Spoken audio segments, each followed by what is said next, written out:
Hello, it's Greg Iverson, and this is your Tuesday tip for May 26th, 2020.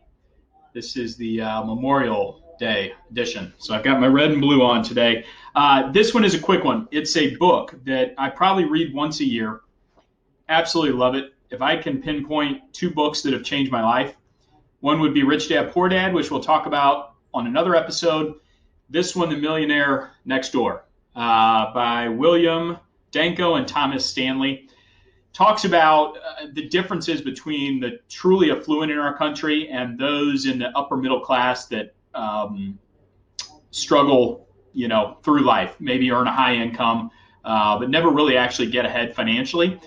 Those that have heard me talk before, I talk about two grandpas that I've had. One, financially independent from nearly his early 20s on, his entire life.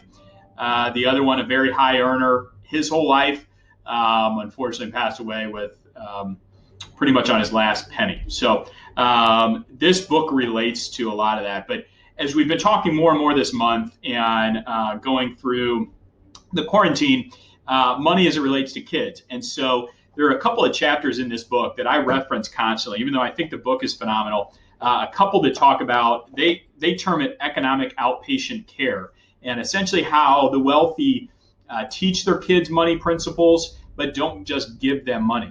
So maybe teaching them the skill of investing and partnering with them in a real estate transaction or something like that, rather than just purely giving them money, no strings attached. And very valuable lesson, but it speaks of those that have financial freedom late in life, did not receive economic outpatient care, as they call it, or just essentially gifts from their parents. They learn the value of money and learn how to earn it themselves, even if they were given, a trust at some point in life or something like that. So, a major takeaway, and what I'm trying to impress today is the goal is not to give them money, but to teach them the value of that. And if in the process you end up, gifting them something to help get them started, that's one story. But that's one case. But if they're constantly relying on that money to live their life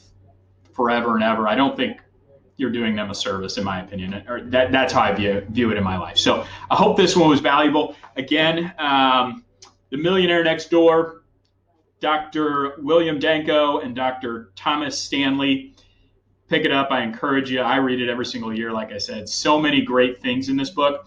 But again, as it relates to children, some very positive influences on how to teach kids about money. So I hope you have a great week. Take care.